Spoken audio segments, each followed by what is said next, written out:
Friday fitness on a Saturday, wearing my Spartan shirt, talking about Spartan. So I want to talk about going back to exercise 1. Stay inspired. One thing about inspiration, which of course I've described as the weakest tool in the box, but still incredibly necessary. If you're going to be using inspiration as your drive, then you gotta go when you're inspired. So the other day, I was playing video games and watching YouTube, and it occurred to me, like, I should go for a run. I ran yesterday, but blah, blah, blah. I didn't feel like I should go for a run. It looks like a nice day outside. And I paused the video, and I paused the game, and I went for a run.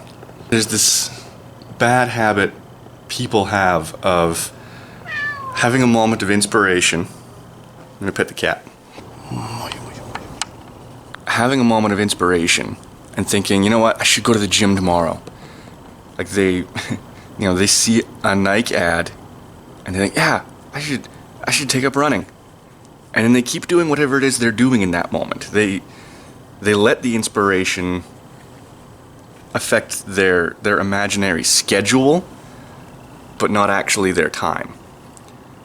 So don't do that. Don't get inspired and then add something to your to-do list. Get inspired and do something while you have the inspiration. That's true in music, and maybe this is where I got it. Like, if you have an idea for a song, you need to pick up a guitar or you need to write it down. You don't think, oh, right, I gotta schedule in songwriting for tomorrow morning. And this ties into... Yes, buddy.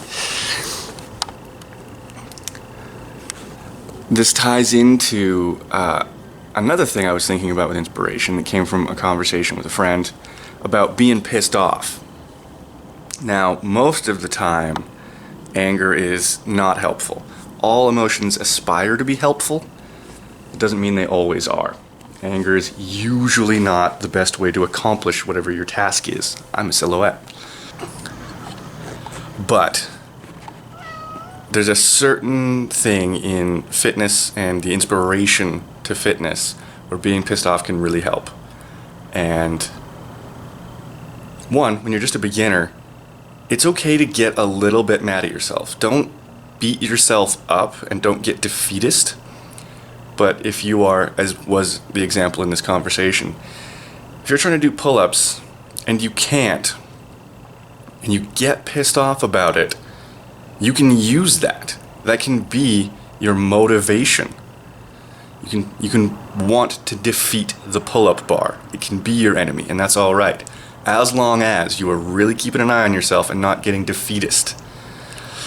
Because if you're getting pissed off about it and you're not getting it and you're not getting it, and suddenly you find yourself just thinking, I'm a loser, I should have done something years ago, that's a defeatist train you're running on now. And the same thing can be true if you're pissed off about something else. And because I've been doing this fitness thing for a couple of years now, I know how good it feels to be emotionally spent after a workout or a run. And so now when something bad happens, my instincts are trained to be like, I need to go for a run.